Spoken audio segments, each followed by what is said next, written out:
Do ábaco ao computador. Você conhece a história? É fascinante. O ábaco, um dos primeiros dispositivos de cálculo usado pelos antigos egípcios, gregos e romanos, foi o primeiro passo rumo ao computador. Estima-se que ele tenha surgido no século VI a.C.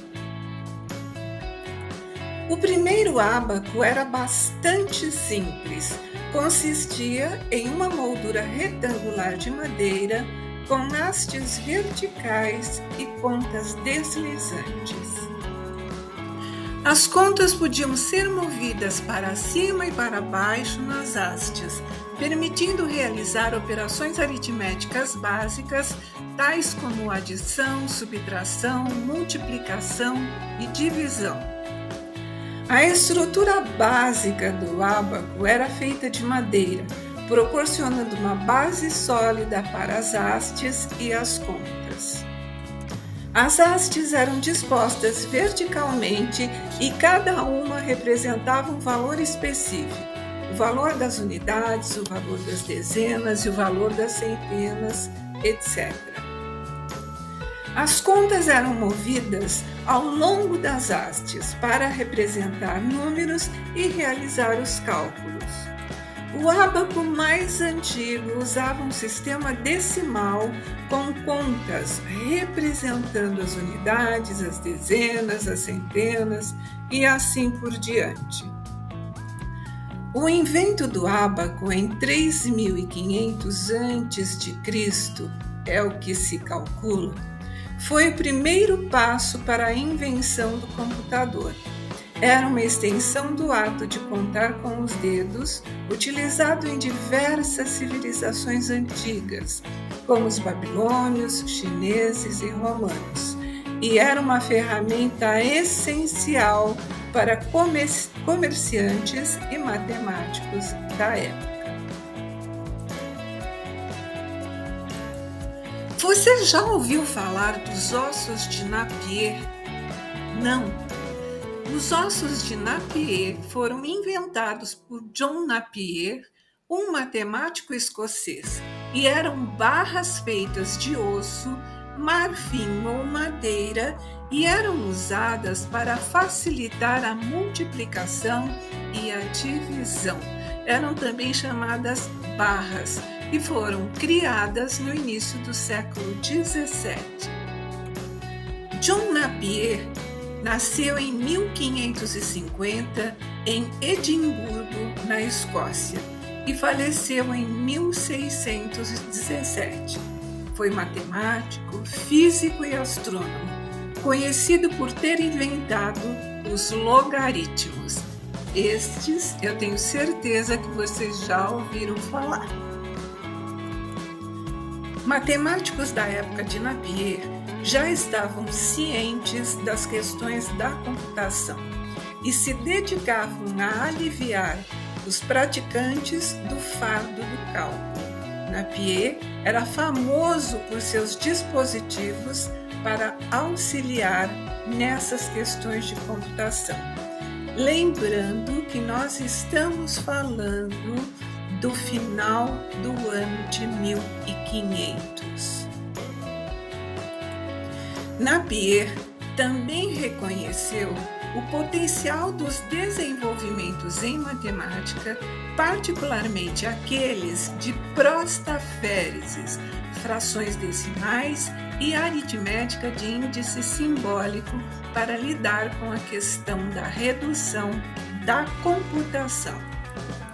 Prostáféreses é um método antigo de cálculo trigonométrico que foi usado antes do desenvolvimento de calculadoras e computadores modernos. Ele permite calcular produtos e quocientes de números, transformando-os em somas e diferenças de ângulos, utilizando identidades trigonométricas. O avanço computacional disponível por meio de logaritmos, o inverso dos números potenciados ou notação exponencial, era tal que tornava os cálculos manuais muito mais rápidos. O caminho foi aberto para avanços científicos posteriores em astronomia, dinâmica e outras áreas da física. Em 1614, John Napier publicou em Edimburgo a descrição do maravilhoso cânone dos logaritmos, anunciando sua invenção. Napier observou que, na maior parte, os praticantes que tinham cálculos trabalhosos geralmente os faziam no contexto da trigonometria. Portanto, assim como desenvolveu a relação logarítmica, Napier a colocou em um contexto trigonométrico para que fosse ainda mais relevante. Na ilustração, nós temos um ábaco de Napier ao lado de outro de seus aparelhos de cálculo. Estes aparelhos estão no Museu Arqueológico Nacional da Espanha. O trabalho de Napier é imenso e importantíssimo para a computação. Porém, este vídeo não tem a intenção de ser um compêndio científico, mas apenas delinear o caminho percorrido para a invenção dos computadores que hoje carregamos na palma das mãos. Além de interesses matemáticos e religiosos, Napier era visto como um mágico. Acredita-se que ele tenha se envolvido em assuntos como alquimia e necromancia. Dizia-se que ele viajava com uma aranha preta em uma pequena caixa e que seu galo preto era seu espírito familiar. Vizinhos de Napier o acusaram de ser feiticeiro e de estar em conluio com o diabo. Eles acreditavam que o tempo que ele passava em seu estudo, em verdade, era usado para aprender a arte negra. Nesse sentido, há algumas histórias curiosas de Napier. Vou citar algumas. Dizem que certa vez ele usou seu galo preto para pegar um ladrão. Disse aos servos para entrarem em uma sala escura e acariciarem o galo, alegando que ele cantaria se o ladrão o tocasse. Sem o conhecimento deles, Napier havia coberto o galo com fuligem e, quando os servos saíram da sala, Napier inspecionou suas mãos para encontrar aquele que, com medo de ser descoberto, não tinha tocado no galo. Em outro momento, Napier removeu de sua propriedade os pombos que estavam comendo seus grãos. Para isso, espalhou grãos misturados com álcool por todo o campo e então capturou os pombos quando eles estavam bêbados demais para voar. Os moradores acharam que ele havia feito algo místico. Há diversas outras histórias interessantes de Napier, tais como a caça de um tesouro que nunca foi encontrado nem depois de sua morte. Então, podemos ver que, além de dedicar-se profundamente ao estudo dos números, Napier usava com uma pitada de bom humor a inteligência a seu favor, de modo a alimentar a fantasia mística dos vizinhos. Nesta ilustração, vemos a imagem dos famosos ossos de Napier originais. Essa foto está no Museu da Ciência. Napier morreu aos 67 anos, deixando a herança intelectual que mudaria a matemática moderna. Para ele, a matemática era só uma distração. Imagine se não fosse, né? Os restos mortais de Napier estão no cemitério de Saint-Gilles, onde uma inscrição diz: "Neste lugar está enterrado o corpo de John Napier, que por sua maravilhosa invenção de logaritmos ganhou para si a lembrança eterna da posteridade." A ilustração mostra a estátua de John Napier na Galeria Nacional de Retratos da Escócia. Na ilustração, nós vemos o castelo que foi a casa de John Napier, o 8º Lord de Merkston. A torre fica no centro do campus da Universidade de Edimburgo, que leva seu nome. Napier também se dedicou à invenção de artefatos secretos de guerra, tais como peças de artilharia.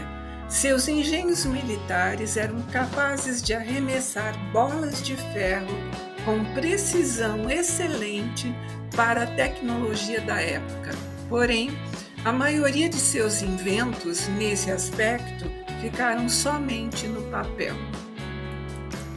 Em um documento existente no Palácio de Lambeth, Napier descreve algumas invenções: 2 variedades de espelhos em chamas para atear fogo em navios inimigos à distância, uma peça de artilharia para destruir tudo ao redor do arco de um círculo e uma carruagem blindada construída de modo que seus ocupantes pudessem atirar em todas as direções. Napier viveu a vida plena de um proprietário de terras escocês do século XVI, participando vigorosamente de assuntos locais e nacionais. Abraçou com fervor as opiniões do Partido Protestante e as atividades políticas de seu sogro papista, que o envolveram em constrangimento contínuo. Napier deu bastante atenção à agricultura e à melhoria de suas colheitas e de seu gado. Os usos científicos dos logaritmos estão em todo lugar. Na ilustração, vemos o conjunto de Mandelbrot. É aplicado a uma espiral logarítmica frequentemente encontrada na natureza, desde a concha a galáxias, espirais, furacões e outras inúmeras classes da série de Fibonacci. Muito mais há que se falar sobre a vida e a obra de Napier, mas é importante elucidar que a matemática para ele era apenas uma distração. A invenção da régua de cálculo. Você sabe quem inventou? Não? Então vamos conhecer um pouquinho. A régua de cálculo tem grande importância histórica, pois foi uma das primeiras ferramentas mecânicas usadas para realizar cálculos complexos antes do advento das calculadoras eletrônicas. William Oughtred nasceu em Eton, 5 de março de 1575 e faleceu em Albury, em 30 de junho de 1660. Foi sacerdote e matemático inglês. Atribui-se a ele a invenção das réguas de cálculo. Inventada em 1622, a régua de cálculo permitiu aos matemáticos, engenheiros e cientistas realizar operações como multiplicação, divisão e extração de raízes quadradas de maneira rápida e eficiente. William teve a ideia de representar os logaritmos de Napier em escalas de madeira, marfim e outros materiais, chamando-o de círculos de proporção. Na ilustração, nós vemos 2 réguas de cálculo circulares, datadas entre 1660 e 1680. Cada tipo de régua se destina a uma aplicação específica, em função de suas escalas e de seu tipo, mas, no mínimo, as operações básicas são todas realizáveis. Na ilustração, você vê um exemplo de régua de cálculo cilíndrica. Apesar da semelhança entre elas, Existem muitas variações de tipo de régua quanto à sua aplicação, diferença esta que fica por conta das escalas na régua de cálculo. Além das diferentes disponibilidades de escalas, elas também podem ser circulares ou até mesmo cilíndricas. Na régua, os logaritmos são representados por traços e sua divisão e produto são obtidos pela adição e subtração de comprimentos. Considera-se a régua de cálculo o primeiro computador analógico da história. A régua de cálculo é considerada o pai das calculadoras eletrônicas modernas, tendo sido largamente usada até a década de 1970. Em 11 de julho de 1976, a empresa Kuffen & Nefzer fabricava sua última régua de cálculo.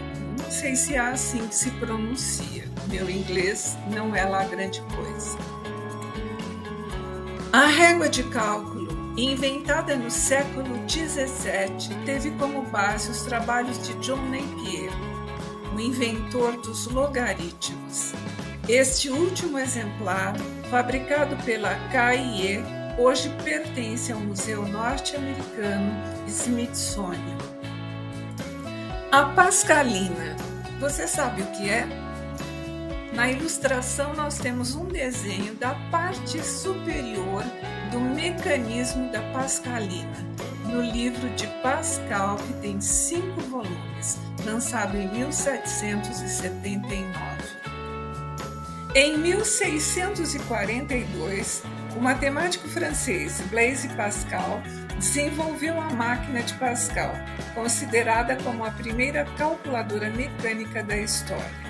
Ela funcionava com o uso de rodas interligadas que giravam ao realizar os cálculos. A ideia inicial era desenvolver algo que efetuasse as 4 operações matemáticas básicas. Na ilustração, você vê o perfil da Pascaline, que é a primeira calculadora inventada por Blaise Pascal em 1642, que a gente também chama de Pascualina. Entretanto, o equipamento criado por Pascal apenas somava e subtraía, por isso sua tecnologia não foi muito bem acolhida na época. Pascal era também filósofo.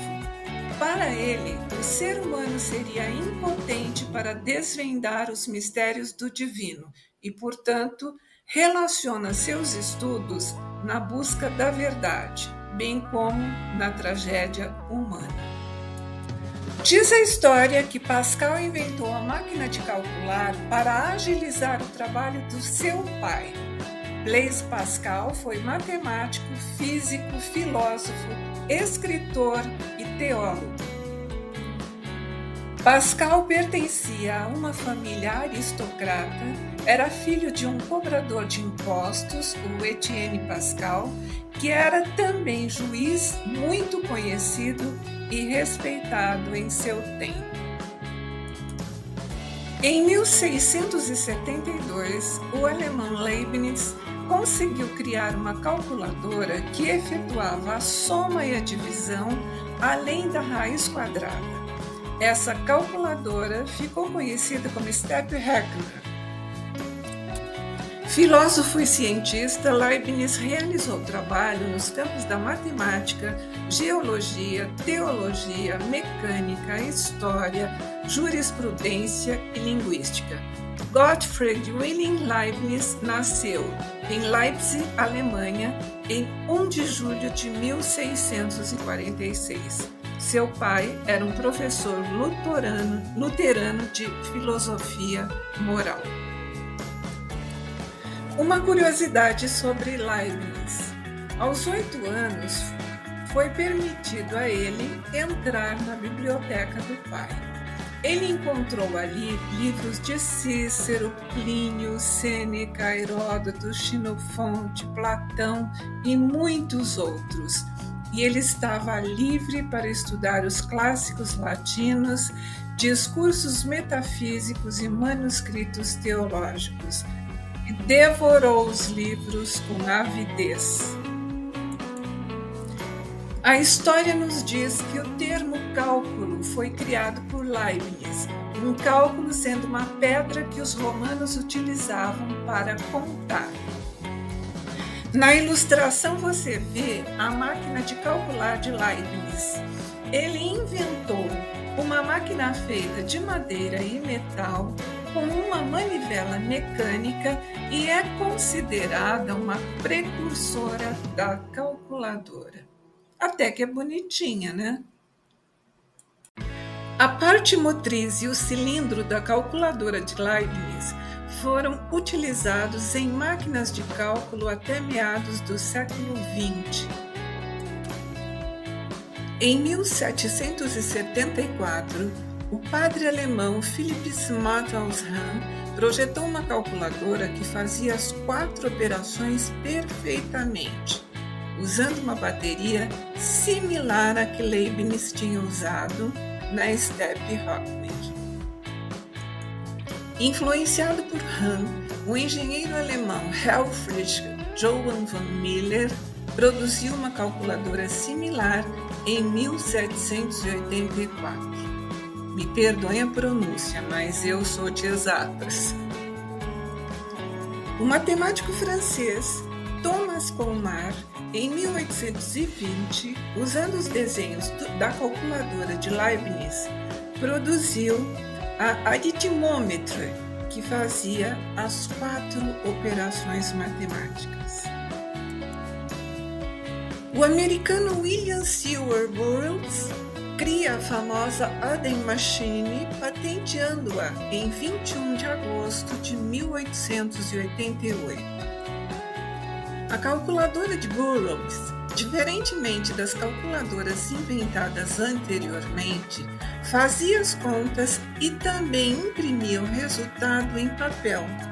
Assim, a máquina dele ficou famosa, pois passou a facilitar de forma extraordinária o trabalho de comerciantes, banqueiros e contadores, entre outros. Em 1948, surge a calculadora mecânica que recebeu o nome de Curta. Foi projetada pelo engenheiro austríaco Kurt Herzstark. Era uma calculadora de manivela com design compacto em forma de um pequeno cilindro que cabia na palma da mão. Na calculadora Curta, era possível realizar as 4 operações matemáticas e ainda obter o resultado das raízes quadradas. Foi amplamente usada até meados dos anos 70, quando se tornou obsoleta. Injumas B, calculadora fabricada pela Facit na União Soviética, anos 50. Este modelo é a Minerva, calculadora de mesa espanhola, fabricada nos anos 50. Esta calculadora foi usada na Alemanha em meados de 1950. É a informação encontrada. A Inglaterra lançou em 1961 a primeira calculadora chamada Anita MK8, com teclado numérico e teclas multiplicadoras. A MK8, como era chamada, foi projetada e construída pela Bell Bank.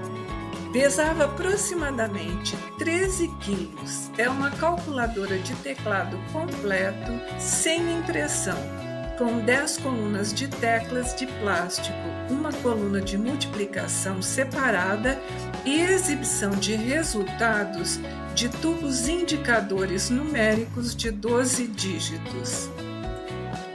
Este modelo e o MK7, introduzidos simultaneamente, foram as únicas calculadoras eletrônicas de mesa do mundo por mais de 2 anos, e muitos milhares foram vendidos, com o valor em 1964 sendo de 355 libras esterlinas, ou cerca de $1.000.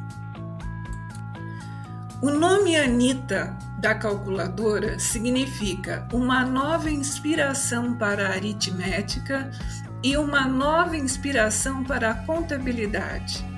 Este se tornou o nome da família para todos os modelos eletrônicos da Bell Punk.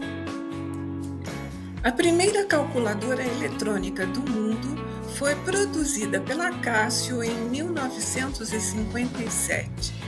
A 14A efetuava operações de adição, subtração, multiplicação e divisão com até 14 dígitos. A Casio lança uma segunda calculadora eletrônica que chamou de 001 em setembro de 1965. Foi a primeira calculadora eletrônica do mundo com função de memória. A Friday 130 foi lançada em 1964. Foi a primeira calculadora transistorizada de produção em massa nos Estados Unidos. Também em 1964, a produção da calculadora Vega começou na União Soviética. Em 1965, a calculadora Wang Loss 2, com função logarítmica, desenvolvida pelos laboratórios Wang, começou a ser fabricada. Em 1967, a União Soviética desenvolveu uma calculadora capaz de calcular funções transcendentais, a EDVMP. Em 1969, os Estados Unidos lançaram a HP 9100A, uma calculadora de secretária programável. Em 1970, o Japão criou a sua primeira calculadora de mesa para escritório, a FIRST.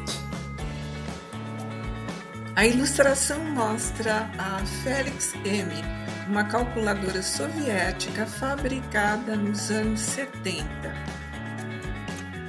Em 1970, estavam disponíveis calculadoras com cerca de 800 gramas, fabricadas pela Canyon e pela Sharp. Estas calculadoras eram fáceis de segurar na mão. Também em 1970, a União Soviética desenvolveu uma calculadora com circuitos integrados, a Iskra 111.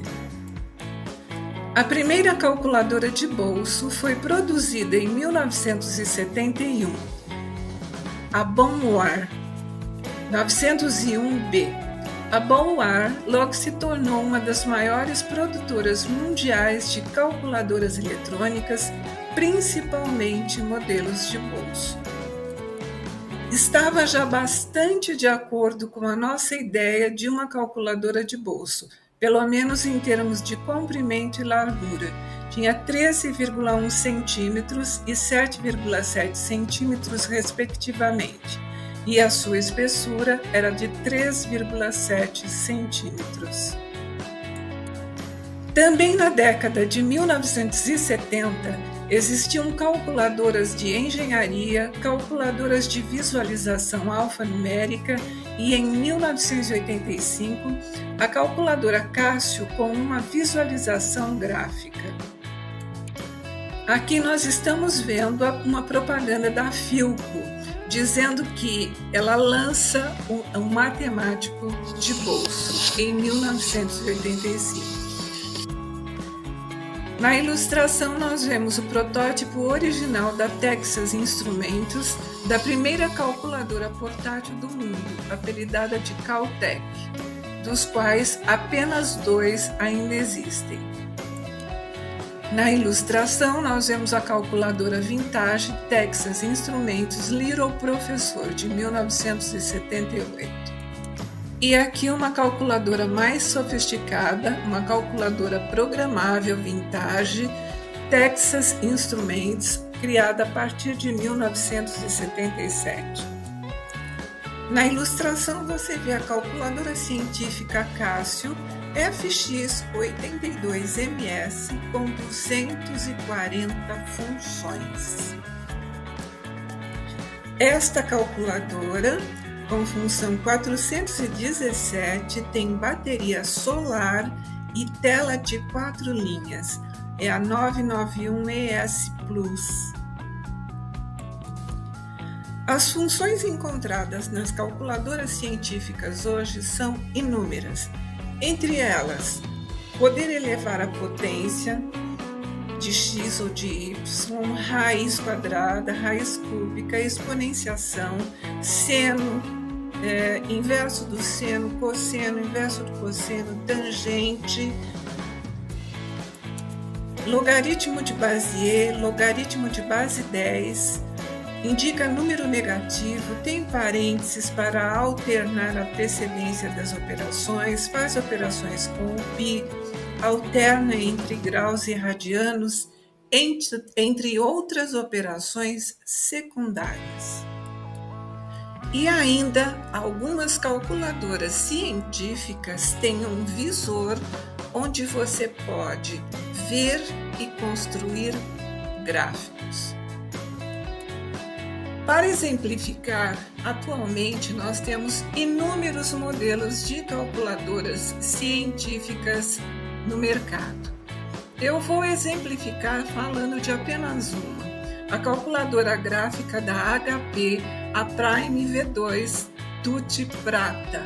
Ela tem design de metal escovado, ela é rica em recursos, teclado, tela multitouch, alterna entre exibições de tabelas simbólicas, gráficas e numéricas, explora conceitos matemáticos com aplicações de geometria dinâmica, gráficos avançados e planilhas.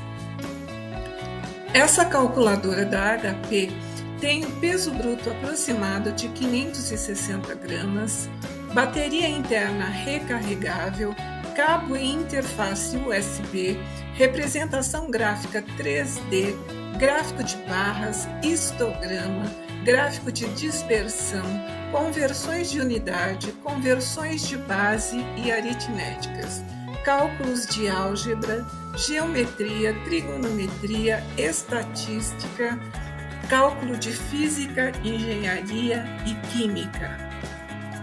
A calculadora HP Prime V2 Tutti tem dimensões de 19,9 por 4,9 por 29,2 centímetros. A sua tela é touchscreen e o display é de 3,5 polegadas. O valor dela no mercado hoje está em torno de R$ 2.750. Nós estamos em fevereiro de 2025. E eu não poderia deixar de falar sobre as calculadoras financeiras. Como exemplo, eu peguei a calculadora financeira da HP 12C Platino. Ela calcula pagamentos de empréstimos, juros, taxas e conversões, desvio padrão, porcentagem, fluxos de caixa, títulos e muito mais. Essa calculadora financeira tem mais de 120 funções integradas.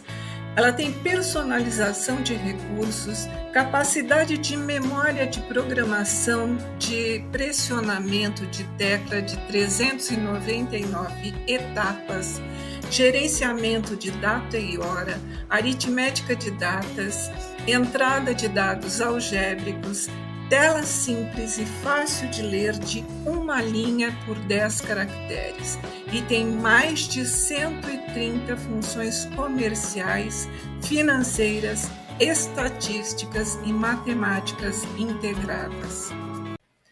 Joseph-Marie Jacquard, em 1804, construiu um diário inteiramente automatizado, que podia fazer desenhos complicados. O tear era programado por uma série de cartões perfurados, cada um controlando um movimento da lançadeira. A primeira demonstração do sistema aconteceu em 1801. Os cartões perfurados de Jaguar, que mudaram a rotina da indústria têxtil poucos anos depois, influenciaram o ramo da computação e, com poucas alterações, continuam a ser aplicadas ainda hoje. Charles Babbage projetou uma máquina diferencial para calcular tabelas de funções matemáticas automaticamente. Foi apresentada em 1822 na Inglaterra. A máquina era capaz de resolver equações polinômicas através de diferenças entre números e, assim, efetuar os cálculos necessários para construir tabelas de logaritmos. A máquina tinha capacidade de receber dados, processá-los, armazená-los e exibi-los. Na ilustração temos uma foto da máquina diferencial de Babbage. A máquina diferencial de Babbage utilizava engrenagens e era alimentada por uma manivela. Ele ainda desenhou um segundo modelo da máquina diferencial, mas as ferramentas e componentes necessários estavam muito à frente da época e o projeto ficou apenas no papel. Graças à máquina diferencial, Babbage ficou conhecido como o pai do computador e conseguiu apoio governamental para criar um modelo mais complexo, a máquina analítica. Babbage nasceu no condado de Devon, na Inglaterra, em 26 de dezembro de 1791. Era matemático, cientista de computação, inventor, economista, filósofo, engenheiro, professor universitário, escritor e astrônomo.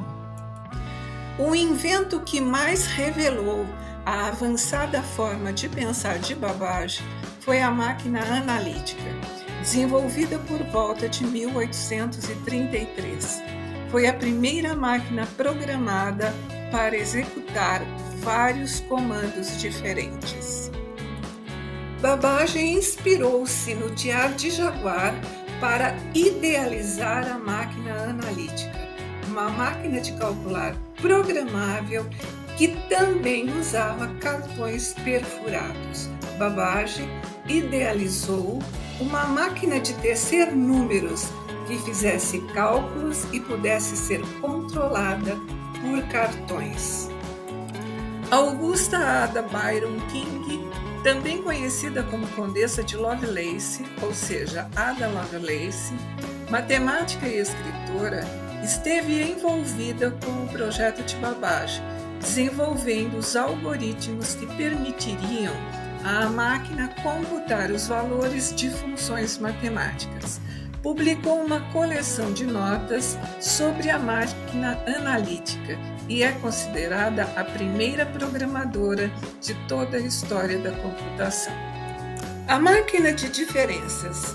Baseada no projeto de Babbage, esta máquina foi construída por Georg Erskioes e seu filho Edward.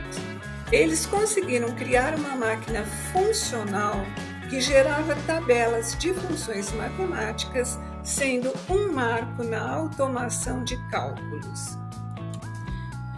Georg nasceu na Suécia, foi advogado, tradutor e inventor, porém ficou mais conhecido por seu trabalho pioneiro em tecnologia de computadores.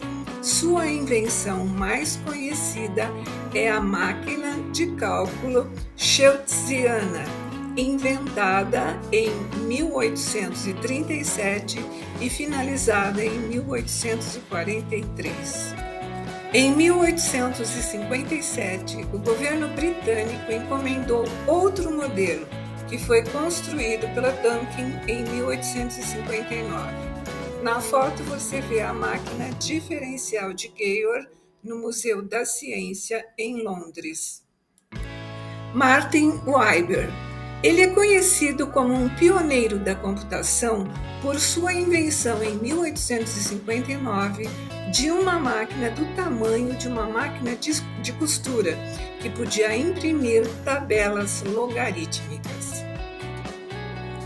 Além desta invenção, ele inventou várias outras engenhocas, entre elas um separador de creme e um motor a jato de pulso, porém nenhum teve sucesso comercial. Alfred Deakin, de Londres, por volta de 1862, produziu uma pequena máquina de diferença com números de 20 dígitos e diferenças de terceira ordem. Em 1905, a Real Academia Prussiana de Ciências de Berlim pediu a Christian Hamann que construísse uma nova máquina, por meio da qual os valores fossem calculados a partir das segundas diferenças por soma e imediatamente anotados.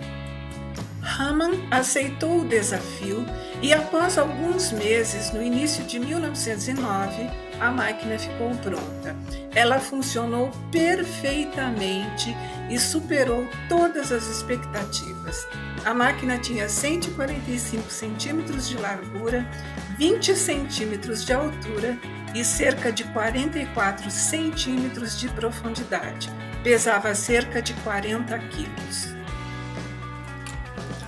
Você sabia que antes da invenção, computadores eram cargos de trabalho? Pessoas eram contratadas como hoje são contratados vendedores, recepcionistas, contadores, professores. As operações complexas para as empresas eram feitas por computadores humanos. A primeira referência conhecida do termo computador data de 1613 e significa alguém que computa, ou seja, uma pessoa que realiza cálculos matemáticos. Para homens, ser um computador era uma posição temporária. Para as mulheres, com raras exceções, o cargo geralmente não permitia a ascensão profissional e elas ganhavam menos que os homens. Como sempre, né? O termo computador apareceu no New York Times pela primeira vez no dia 3 de fevereiro de 1853. Estava no obituário de um tal Mr. Walker e dizia, abre aspas, Mr. Walker era conhecido por ser um notório astrônomo e um habilidoso computador. Fecha aspas. Radhanath Sildar, matemático indiano, foi em 1840 um computador para o Great Trigonometrical Survey da Índia. Foi o primeiro a identificar e calcular a altura da montanha mais alta da Terra, o Monte Everest. Mary Edwards, nascida em 1750, foi uma computadora do Almanaque Náutico Britânico e uma das poucas mulheres cujo ganha-pão vinha do seu trabalho científico na época. Muitas mulheres astrônomas trabalharam no fim do século XIX com o astrônomo e físico Edward Charles Pickering, em Harvard. O grupo de computadores femininos foi chamado algumas vezes de Pickering's Harem, ou seja, o harém de Pickering. Henriette Swan Leavitt, astrônoma norte-americana, trabalhou como computadora e descobriu e catalogou 1777 estrelas variáveis situadas nas nuvens de Magalhães. Em Oberlin e em Harvard, Henriette estudou um amplo currículo que incluía latim e grego clássico, artes, filosofia, geometria analítica e cálculo. No seu 4º ano de faculdade, ela fez o curso de astronomia, no qual obteve a nota máxima. Ela começou a trabalhar como uma das mulheres computadores no Observatório de Harvard, contratada por seu diretor para medir e catalogar o brilho das estrelas conforme elas apareciam na coleção de chapas fotográficas do observatório. As mulheres não podiam usar o telescópio, então só trabalhavam com as chapas fotográficas.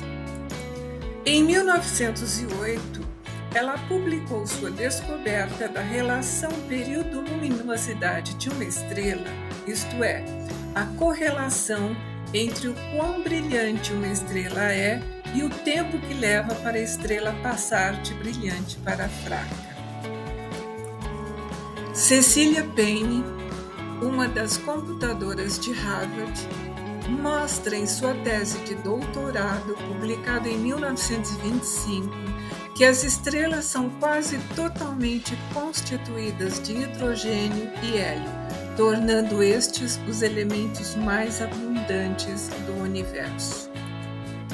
Cecília foi a primeira pessoa a mostrar que o Sol é composto primariamente de hidrogênio, isso em 1925.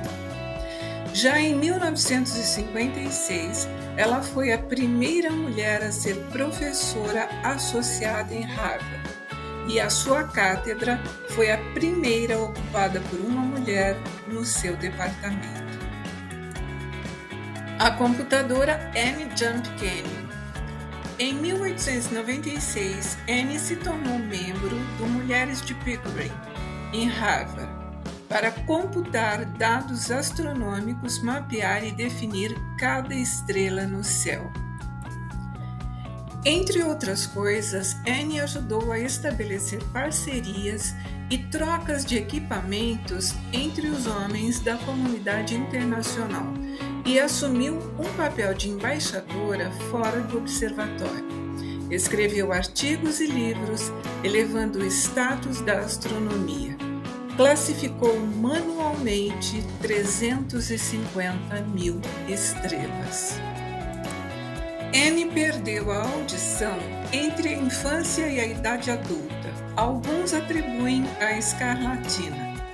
Algumas fontes dizem que a surdez a tornou introvertida, com dificuldades de socializar, o que a fez se dedicar bastante ao trabalho, mas ela nunca se casou ou teve filhos.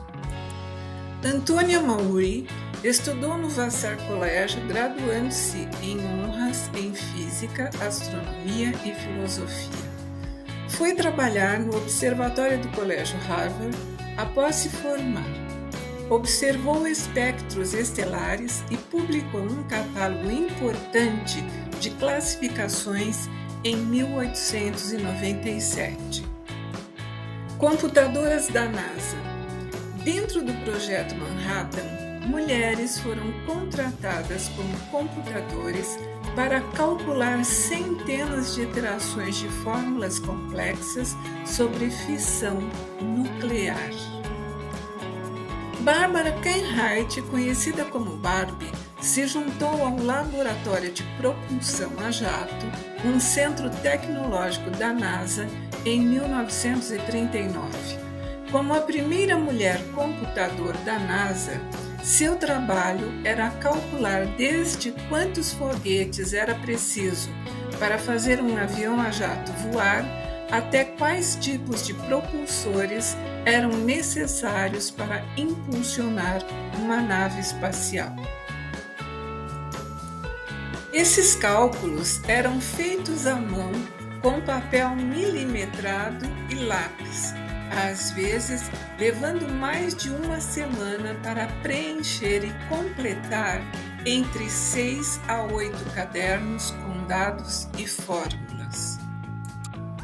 Em 1946, quando o primeiro computador programável totalmente eletrônico do mundo, conhecido como ENIAC, Electronic Numerical Integrator and Computer, foi trazido online para calcular tabelas de tiro de artilharia para o Exército dos Estados Unidos. Ele foi programado por uma equipe de 6 jovens mulheres brilhantes, tudo sem o uso de linguagens de programação ou ferramentas. O ENIAC pesava quase 30 toneladas, tinha aproximadamente 680 metros quadrados de área, consumia 150 kW de energia e tinha um custo de $500 mil para ser construído. Era programado por cartões perfurados manualmente e era 1000 vezes mais rápido que as máquinas eletromecânicas. Um dos primeiros comandos executados foram cálculos para a construção de uma bomba de hidrogênio. O ENIAC levou apenas 20 segundos e foi verificada a resposta obtida após 40 horas de trabalho com uma calculadora mecânica. Além desse cálculo, o ENIAC fez vários outros, como, por exemplo, previsão do tempo, cálculos de energia atômica, ignição térmica, projetos de túneis de vento, estudos de raios cósmicos, cálculos usando números aleatórios, estudos científicos, entre outros. O ENIAC foi o modelo a partir do qual a maioria dos outros computadores foram desenvolvidos.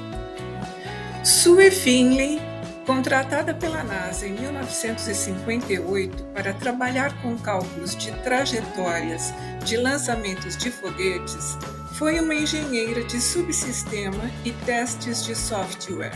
Seu legado, assim como dos outros computadores humanos, está literalmente escrito nas estrelas. Nos primeiros dias da exploração espacial, os melhores computadores mecânicos eram excessivamente grandes e pouco poderosos. Mais confiáveis, as mulheres computadoras eram responsáveis pelos cálculos necessários à análise e verificação de trajetória, bem como a representação gráfica de pontos de dados em trajetórias, o que tornava o caminho de uma nave espacial fácil de visualizar. Katherine Johnson, física, matemática e cientista espacial, trabalhou para a NASA nos anos 50. Calculou a trajetória do primeiro voo de Alan Shepard, do primeiro voo de John Glenn ao redor da Terra e do pouso da Apollo 11 na Lua. Foi uma das mulheres afro-americanas a trabalhar como cientista da NASA. Susan G. Finley, nascida em 1936 na Califórnia, é funcionária da NASA desde janeiro de 1958, tornando-a a mulher mais antiga da agência. Finley começou sua carreira como um computador humano, calculando manualmente trajetórias de lançamento de foguetes. Dorothy Vaughan, Katherine Johnson e Mary Jackson foram algumas das mulheres que trabalharam como computadoras humanas na NASA. Resolveram manualmente cálculos matemáticos para a montagem de foguetes. Mary Jackson foi engenheira aeroespacial e matemática. Ela foi a primeira mulher negra a conseguir um cargo de engenheira na agência. Começou como computadora na divisão oeste da área dos computadores da NASA em 1951. Dorothy Vaughan. No auge da corrida espacial, a NASA precisava suprir a demanda de cálculos e processamento de dados para as missões espaciais. Dorothy Vaughan foi aceita para trabalhar na equipe dos chamados computadores. Considerada uma das mentes mais brilhantes da NASA no seu tempo, Dorothy foi uma das mulheres mais importantes do planeta no que diz respeito à exploração espacial. O filme Estrelas Além do Tempo, de 2016, da Century Fox, mostra um pouco da trajetória dessas mulheres incríveis, os computadores da NASA. Aqui nós vemos uma foto dos computadores da NASA. Foram os cuidadosos e precisos cálculos feitos à mão dessas mulheres que ajudaram os Estados Unidos a colocar o homem na Lua. Fantástico, né? Nessa foto nós vemos mais mulheres em suas mesas de trabalho na NASA. São mulheres matemáticas, engenheiras e cientistas que mudaram o curso de muitas importantes missões espaciais. Mesmo que permaneçam desconhecidas, a NASA deve muito ao trabalho dessas mulheres. Após o ENIAC, que foi o primeiro computador eletrônico, surgiu na década de 50 o UNIVAC 1, com o início do uso de transistores.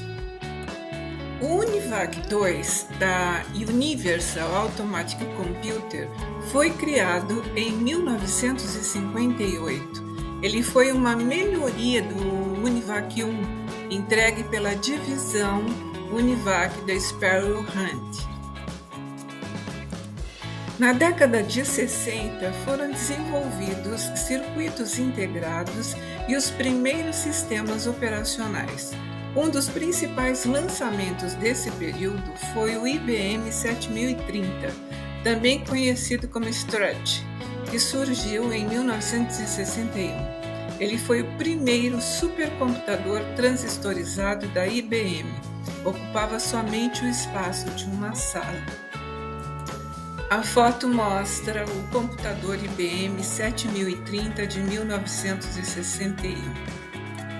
Da década de 60 até início de 1970, houve a terceira geração de computadores. Com o avanço dos circuitos integrados, as máquinas se tornaram mais velozes.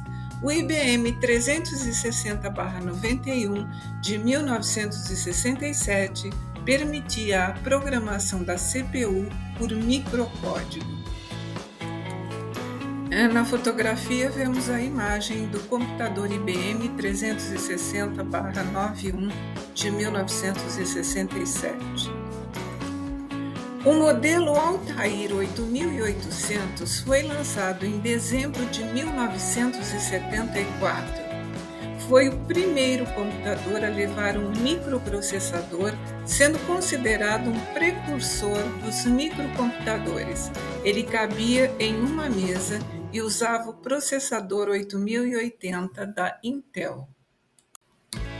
Outros computadores que marcaram esse período foram o Apple I, desenvolvido por Steve Jobs e Steve Wozniak, o Apple II com monitor ligado ao teclado e o IBM Personal Computer, que usava o software MS-DOS da Microsoft. O Macintosh 128K, apresentado por Steve Jobs, foi o primeiro computador da Apple, lançado em 24 de janeiro de 1984. O Osborne 1, lançado em 1981, foi um precursor dos laptops modernos e pesava 10,7 kg. Década de 80, popularização dos computadores pessoais e o lançamento do sistema operacional Windows. Década de 90, expansão da internet e início da computação em rede. Década de 2000, avanço da computação móvel com smartphones e tablets. Década de 2010, consolidação da inteligência artificial, Big Data e computação em nuvem.